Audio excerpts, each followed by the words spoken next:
comme vous allez l'entendre et le voir, je ne suis pas au mieux de ma forme au niveau de la voix, mais on va y arriver. J'ai demandé un peu d'aide pour certaines lectures, et puis si de temps en temps vous voyez que je me penche et que je vais chercher un mouchoir en dessous, j'ai mon petit thé au miel, ça devrait aller pour tenir une petite heure ensemble. Je vous propose de commencer ce culte par un moment de recueillement pour débuter ce culte ce matin. Un moment pour remettre dans les mains de Dieu ceux et celles qui ont perdu un proche ou qui ont perdu un logement dans cette terrible catastrophe en Turquie et en Syrie. Nous voulons remettre aussi ce triste premier anniversaire de la guerre en Ukraine et tout son lot de souffrance, de déracinement et de peur.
Père éternel, nous nous tournons vers toi. Bien que nous soyons heureux de nous retrouver ensemble comme chaque dimanche, ce matin, c'est difficile de nous réjouir. Plus difficile que d'autres dimanches pour toute une série de raisons qui nous est compliqué d'oublier et de mettre de côté. Pourtant, tu es celui vers qui nous pouvons nous tout déposer. Tu es celui qui renouvelle les forces, celui qui relève, celui qui apaise, celui qui fait grâce. Ce matin encore, donne-nous de ressentir cette paix, cette grâce, cet amour sans mesure que tu as pour chacun d'entre nous. Plus encore, cette paix, cette grâce, cet amour, fais-les ressentir à nos frères et sœurs en humanité qui tout autour de la planète souffrent, pleurent, crient, cherchent un refuge.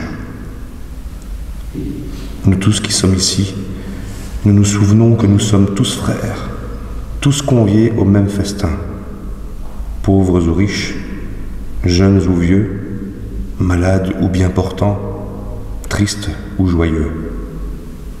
À nous tous sont données la grâce et la paix du Seigneur. Amen.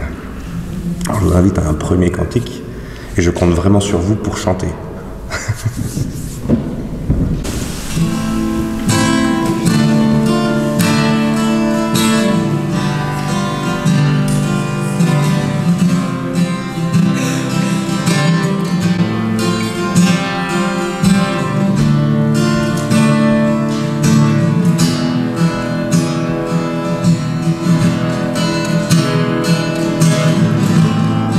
Mon seul abri, c'est toi.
Nous avons notamment les 32 premiers versets du psaume 119. Alors évidemment, j'ai demandé un backup pour les lire, et j'invite Anne-Laurence à venir pour lire les mots choisis et à cheminer ensemble à l'écoute des mystères et des merveilles de la parole. Donc nous lirons ensemble le psaume 119, les versets 1 à 32. Heureux ceux qui sont intègres dans leur voie, ceux qui suivent la loi du Seigneur. Heureux ceux qui gardent ses préceptes, qui le cherchent de tout leur cœur. Jamais ils n'agissent injustement, ils suivent ses voies. Tu as institué tes directives pour qu'on les observe avec soin. Puissent mes voies être bien réglées pour que j'observe tes prescriptions. Alors je n'aurai pas honte quand je considérerai tous tes commandements. Je te célébrerai avec un cœur droit, en étudiant les règles de ta justice. Je veux observer tes prescriptions, ne m'abandonne pas entièrement. Comment un jeune homme rendra-t-il pur son sentier? En observant ta parole. Je te cherche de tout mon cœur. Ne me laisse pas m'égarer loin de tes commandements. Je serre dans mon cœur ce que tu as dit, pour ne pas pécher contre toi. Béni sois-tu, Seigneur. Apprends-moi tes prescriptions. De mes lèvres, j'énumère toutes les règles de ta bouche. Je suis content de suivre tes préceptes comme si je possédais toute richesse. Je médite tes directives. J'ai des sentiers sous les yeux. Je fais mes délices de tes prescriptions. Je n'oublie pas ta parole. Fais-moi du bien à moi, ton serviteur, pour que je vive et que j'observe ta parole. Ouvre mes yeux pour que je contemple les merveilles de ta loi. Je suis un immigré sur la terre. Ne me cache pas tes commandements. Je suis rongé par le désir qui en tout temps me porte vers tes règles. Tu rabroues les gens arrogants, les maudits qui s'égarent loin de tes commandements. Décharge-moi du déshonneur et du mépris, car je garde tes statuts. Des princes ont beau s'asseoir et parler contre moi, ton serviteur, je médite tes prescriptions. Tes préceptes font mes délices, ce sont mes conseillers. Je suis attaché à la poussière. Fais-moi vivre selon ta parole. Je raconte mes voies et tu me réponds. Apprends-moi tes prescriptions. Fais-moi comprendre la voie de tes directives et je méditerai tes actes étonnants. Je pleure de chagrin. Relève-moi selon ta parole. Éloigne de moi la voie du mensonge et accorde-moi la grâce de ta loi. J'ai choisi la voie de la probité, je me conforme à tes règles. Je m'attache à tes préceptes. Seigneur, ne me rends pas honteux. Je cours dans la voie de tes commandements, car tu mets mon cœur au large. Il nous a aimés avant que nous le connaissions. Il nous a donné sa parole pour que nous l'entendions. Il nous a donné Jésus-Christ pour que nous l'aimions. Il nous a donné sa promesse pour que nous espérions. Béni soit le Seigneur. Il nous a fait sortir de l'impasse où nous étions. Il nous a donné sa parole pour nous diriger. Il nous a donné Jésus-Christ pour nous guider. Il nous a donné sa promesse pour que nous retournions à lui. Béni soit le Seigneur. Il vient lui-même marcher vers nous. Il nous donne sa parole qui nous fait connaître sa volonté. Il nous donne Jésus-Christ qui est le chemin et la vie. Il nous donne sa promesse qui nous rend joyeux dans l'espérance. Béni soit le Seigneur. Alléluia.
Prions. Seigneur, nous voici devant toi, et nous savons que nous ne sommes pas dignes d'être appelés tes serviteurs. Nous ne t'avons pas donné notre vie tout entière. Nous avons servi d'autres maîtres. Notre foi est faible. Nous n'avons pas pris au sérieux tes promesses, et nous n'avons pas cru que ta parole a le pouvoir de sauver tous les hommes. Mais Seigneur, nous ne pouvons pas vivre sans toi. Et tandis qu'aujourd'hui nous entendons à nouveau ton appel, nous ne voulons pas endurcir nos cœurs. Permets que nous revenions à toi. Pardonne-nous notre cœur partagé. Viens au secours de notre incrédulité afin que nous apprenions à vivre comme tes enfants, à te servir de tout notre cœur, à être tes témoins parmi les humains. Nous te le demandons au nom de Jésus-Christ. Amen. Eh bien, nous lirons dans l'évangile de Matthieu, au chapitre 5, à partir du verset 17 jusqu'à 37. Ne pensez pas que je sois venu abolir la loi ou les prophètes. Je ne suis pas venu pour abolir, mais pour accomplir. Amen, je vous le dis. En effet, jusqu'à ce que le ciel et la terre passent, pas un seul iota ou un seul trait de lettre de la loi ne passera, jusqu'à ce que tout soit arrivé. Celui donc qui violera l'un de ces petits commandements et qui enseignera aux gens de faire de même sera appelé le plus petit dans le royaume des cieux. Mais celui qui les mettra en pratique et les enseignera, celui-là sera appelé grand dans le royaume des cieux. Car je vous le dis, si votre justice ne surpasse pas celle des scribes et des pharisiens, vous n'entrerez jamais dans le royaume des cieux. Vous avez entendu qu'il a été dit aux anciens, « Tu ne commettras pas de meurtre. Celui qui commet un meurtre sera passible du jugement. Mais moi je vous dis, quiconque se met en colère contre son frère sera passible du jugement. Celui qui traitera son frère de raca sera passible du Sanhédrin. Celui qui te traitera de fou sera passible de la géhenne de feu. Si donc tu vas présenter ton offrande sur l'autel, et que là, tu te souviennes que ton frère a quelque chose contre toi, laisse ton offrande là, devant l'autel, et va d'abord te réconcilier avec ton frère, puis viens présenter ton offrande. Arrange-toi vite avec ton adversaire pendant que tu es encore en chemin avec lui, de peur que l'adversaire ne te livre au juge, le juge aux gardes, et que tu ne sois mis en prison.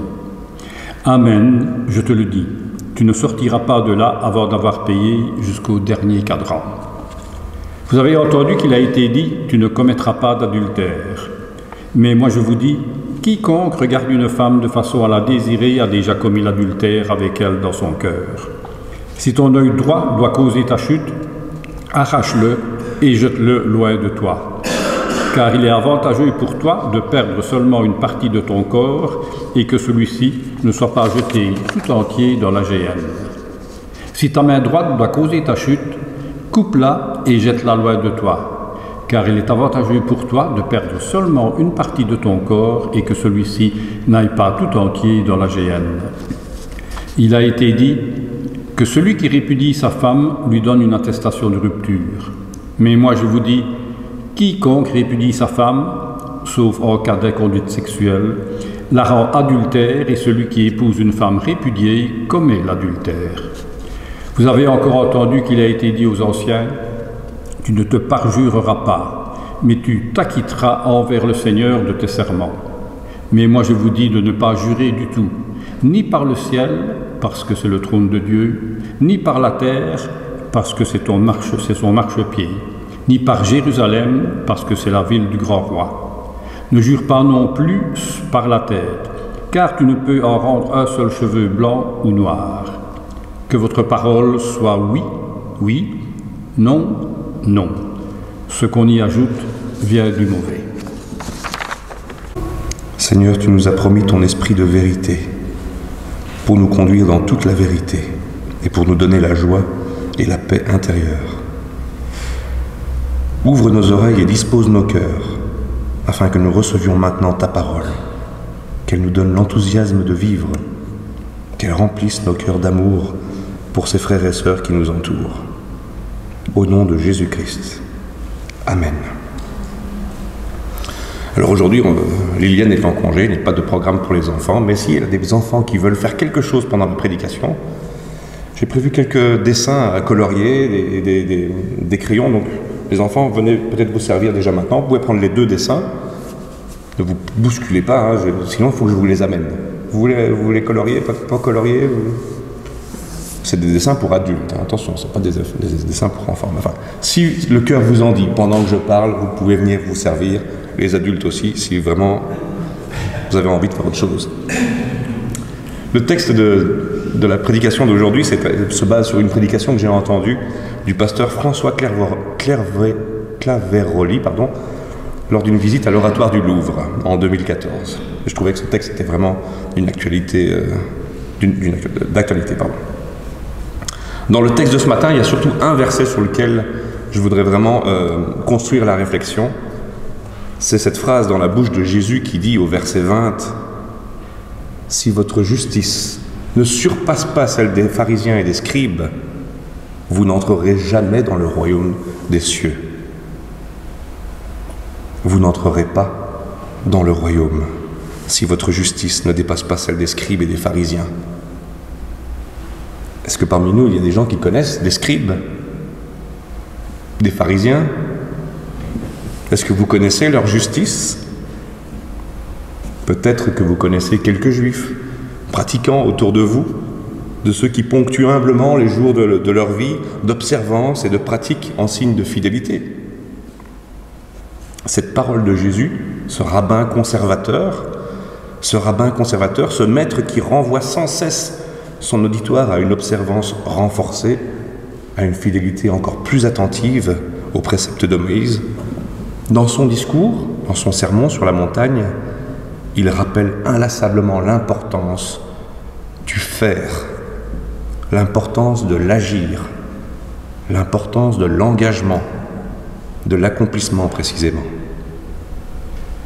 Lui qui n'est pas venu se passer de la loi, mais l'accomplir par ses injonctions à contre-courant pour son époque. Lorsqu'il dit par exemple, vous avez entendu qu'il a été dit, ben moi je vous dis, il replace chacun devant sa vie, devant ses relations humaines, devant son prochain, devant le plus proche, devant le conjoint, devant le fils ou la fille, devant celui avec qui l'on vit, que l'on croise chaque jour. Les croyants que nous sommes doivent être particulièrement attentifs quand ce Maître Jésus parle, quand ce Maître nous parle. Certes, il aime peut-être que nous soyons croyants, et les croyants, comme vous le savez, et en particulier les protestants, aiment à se définir comme des véritables croyants, comme des croyants qui ont la foi. Mais lui, il demande des signes à cet égard. Il ne se contente pas de paroles creuses qui n'engagent à rien. Il aime la foi, mais il aime aussi l'acte de foi. La foi en acte. Car pour Jésus, la justification par la foi, ça n'est pas la justification par les œuvres qu'on ne fait pas. Jésus n'est pas seulement un maître de sagesse, un type épatant qui se donne en modèle et que même les incroyants admirent en lisant ses propos, mais sans jamais trop comprendre, pas tout à fait, ni les suivre d'ailleurs. Jésus n'est pas un maître de sagesse seulement. Il n'est pas non plus cet exemple humaniste, pacifique, que nos mémoires protestantes gardent précieusement, comme on garderait précieusement une relique tout au fond de soi. Imaginant d'ailleurs que ce faire mémoire très personnel, intime, concernant Jésus suffirait, comme si la foi n'était que de l'ordre du souvenir, comme si la foi n'était en fait que l'acte de la vestale. Alors, je ne sais pas si vous savez ce que c'est une vestale, c'est une prêtresse romaine à l'époque antique de la déesse Vesta, qui devait tenir le feu allumé jour et nuit. Enfin, elle se relayait évidemment, mais voilà. Ce n'est pas ça. Jésus, maître de la vie, est vivant aujourd'hui. Il n'est pas seulement un rabbin conservateur, pas seulement un maître de sagesse, il est un homme vivant au milieu de nous. Et sa présence est réelle. Et les mots de lui que nous tirons de l'Évangile, l'Esprit nous les fait entendre maintenant, car il se tient au milieu de nous. Et Jésus n'est pas un mort-vivant, maintenu artificiellement par le branchement de notre souvenir fidèle. Il ne nous demande pas d'être de bons souvenants, d'être de bons historiens, d'être de bons archéologues de son trajet de jadis. Il ne demande pas non plus d'être seulement des hommes et des femmes corrects, bien propres sur soi, des hommes et des femmes qui se tiennent correctement, des hommes et des femmes conformes aux usages, de bons citoyens, de bons chrétiens qui appliquent les règles. Il n'attend pas non plus de nous que nous soyons obsédés par la bonne doctrine. Il n'a pas prévu un jour de colère pour régler ses comptes. Mais il dit, et c'est sur quoi je voulais insister ce matin, même s'il le dit un peu brutalement, il dit « Vous n'entrerez pas. Vous n'y arriverez pas. » Et s'il dit cela, c'est parce qu'il nous connaît bien, il vous connaît bien. Il vous connaît très bien.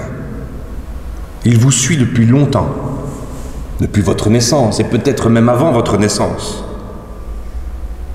Il sait que vous saviez cela déjà, que vous n'en rentrerez pas, du moins pas seul. Il sait que vous le pressentiez. Être conforme à la limite, c'est à votre portée. Être juste envers la loi, envers le fisc, avec la politesse, avec les codes du travail, etc., c'est à votre portée. Supporter votre belle-mère, vous l'avez fait. Et vous le faites peut-être encore. Élever des enfants dans la paroisse, donner de votre nécessaire à l'offrande, oui, tout cela, vous pouvez le faire. Vous en étiez capable.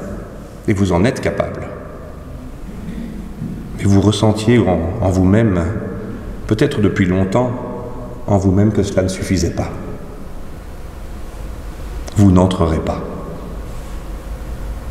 Même avec tous les bons certificats de bonne vie et mœurs, ni avec les meilleurs bulletins, avec la meilleure place, avec la meilleure généalogie peut-être. Vous n'avez, comme moi, peut-être jamais commis de meurtre, ni les pires choses de la vie, mais vous savez tout au fond de vous-même que la vie est peut-être, et c'est là où je dois en venir, vous savez tout au fond de vous-même que votre vie est peut-être plus sombre encore que ça. Vous n'avez pas commis de meurtre, peut-être pas d'adultère, vous n'avez même peut-être jamais battu quelqu'un avec vos propres poings, même peut-être jamais fâché sur votre enfant, mais vous savez que votre vie est peut-être plus terrible encore, qu'elle est torturée, douloureuse, brisée, et qu'elle se tient cachée au fond de vous-même, inavouable, impardonnable, car même sans le meurtre se nourrit la colère, la haine, la jalousie en vous. Même sans l'adultère, survit l'envie, la violence, le mépris parfois, la suffisance, la lâcheté, et se construit peu à peu le refus de s'avouer tout ça. De se l'avouer à soi-même et aussi de l'avouer à l'autre, le plus proche, peut-être le conjoint. Non, vous n'entrerez pas. Vous ne pouvez pas rentrer comme ça. Vous n'êtes pas en paix avec vous-même. Si vous voulez tout à fait être honnête et authentique. Certes, un bon nombre de philosophes modernes du bonheur qui font fortune en ce moment vous disent, en édictant des préceptes et en citant les auteurs de la Grèce antique, vous y arriverez, c'est à votre portée. Ils vous disent que le bonheur, il est juste devant, il n'y a plus qu'à le cueillir. Mais on ne parle pas du royaume, parce que pour eux, ça n'existe pas. Ils vous disent que tout se joue ici et maintenant, qu'il n'y a pas de temps à perdre pour être heureux. Tout dépend de votre choix. Vous le valez bien. Et dans ce monde de l'immédiateté, où le temps est humilié et réduit à l'horaire de la prochaine notification sur votre smartphone, vous n'avez plus de temps à perdre. Vous devez aller immédiatement acheter ce livre de recettes du bonheur, ou pour les plus patients d'entre nous, le commander en ligne. Non, vous n'entrerez pas, parce que vous ne vous contenterez pas de ce livre. Que reste-t-il alors aux pauvres croyants que nous sommes, puisque nous sommes pécheurs? Des pécheurs honnêtes peut-être, mais des pécheurs peut-être malheureux, mais honnêtes quand même. Il nous reste à poser des actes de foi, comme les scribes et les pharisiens, et à faire mieux qu'eux si c'est possible. C'est ce que nous demande Jésus. Il nous reste à voir dans la loi, dans les lois, dans toutes les lois, dans tout ce qui fait de notre vivre ensemble, non seulement dans l'Église, mais aussi dans la société, il nous reste à voir dans les lois, dans notre vivre ensemble, ce qui est injuste, pour le dénoncer et le faire avancer. Dans les lois, dans notre vivre ensemble, ce qui est insupportable et que l'on peut changer. En commençant, comme Jésus le fait lui-même, par ce qui touche à la violence dans les rapports humains. La violence à l'égard des plus petits, des enfants, des conjoints, de nos subordonnés, des détenus, des malades, des mourants, de ceux qui se sentent exclus mais qui ne le sont pas vraiment, mais qui en souffrent quand même, de ceux qui sont exclus réellement, des étrangers, des personnes différentes. Bref, peut-être de notre voisin de chaise, tout simplement. Jésus dit, va te réconcilier avant de te déclarer bon croyant et mets en pratique ce qui t'est demandé dans ta relation avec l'autre. Bref, que ton acte de foi soit un acte qui, entre Dieu et toi, fasse advenir celui qui est oublié, l'autre que tu n'avais pas vu. Vous n'entrerez pas, dit Jésus. Si vous comprenez la foi, seulement comme une relation à Dieu, une relation à deux. Comme si croire était une pensée, une idée, un lien à deux. entre lui et vous. Au fond, comme si vous pensiez que la foi, c'est une sorte de coquetterie de l'âme qui vous permet d'être à proximité de Dieu. Comme si la foi concernait des individus et leur Dieu pour un bon voisinage de confort, et non avec les humains, en relation les uns avec les autres dans le monde. Vous n'entrerez pas, dit Jésus, voulant signifier ainsi que vous n'entrerez pas seul, pas sans les autres, pas sans votre voisin, pas sans votre conjoint. Vous n'entrerez pas contre les autres, en les bousculant ou en marchant sur leurs pieds. Car le royaume dont parle Jésus est un territoire, un espace ouvert, une contrée, peut-être imaginaire, mais qui renvoie à notre royaume ici, où chacun doit trouver sa place. Va te réconcilier, parle avec ton conjoint, offre ton visage à celui qui fuit dans la famille, ou que tu fuis dans la famille. Entre dans la cité, prends ta place. Rentre dans le débat, en votant peut-être, en t'investissant, en devenant membre peut-être d'une paroisse. Engage-toi, sois humain. Voilà ce que dit Jésus. Sois humain, c'est-à-dire sois loyal, loyal avec autrui, loyal autrement dit qui applique la loi, non pas comme on applique une règle, mais comme on vit en humanité. C'est à cela que sert la loi. De sorte que derrière la règle se révèle la promesse qu'elle contient, la promesse d'une vie réconciliée, entre Dieu évidemment, mais aussi entre les hommes et les femmes. Alors, mes frères et sœurs, vous entrerez dans le royaume. Et d'ailleurs, vous y êtes peut-être déjà, d'une certaine façon. Vous y êtes déjà, comme l'exprimait si bien Jean Calvin, le réformateur du XVIe siècle, en disant « Ce règne-ci, qui est spirituel, commence déjà sur la terre en nous quelques goûts du royaume céleste. » Bon, c'est un français un peu vieillot, mais voilà, on essaie de comprendre. C'est peut-être ça déjà l'Église. Ce lieu où, à travers l'accomplissement de quelques règles, de quelques lois, de quelques usages, se perçoit ce à quoi nous sommes tous promis. Un salut, une terre. Oui, vous entrerez en ce royaume, anticipation du royaume qui vient, par Jésus, qui ouvre la marche et qui accomplit toute la loi, toute règle, et qui en révèle toute la promesse.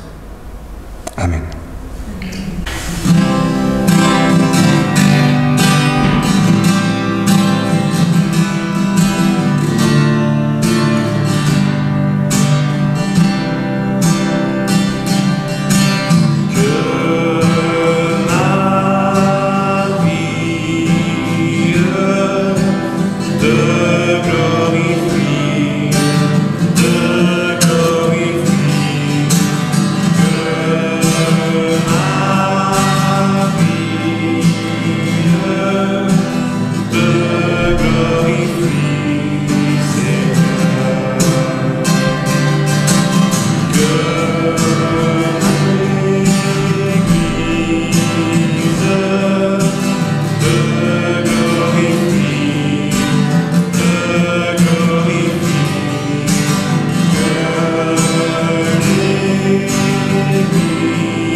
Église, voici ta vocation, annoncer et manifester à tous les hommes l'amour dont Dieu aime, la liberté qu'il donne dans la foi, l'espérance selon laquelle aucun homme n'est perdu, mais chacun est promis à la vie.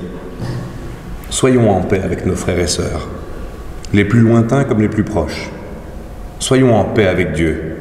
Qu'il vous bénisse, lui, Père, Fils et Saint-Esprit. Amen. Bon dimanche.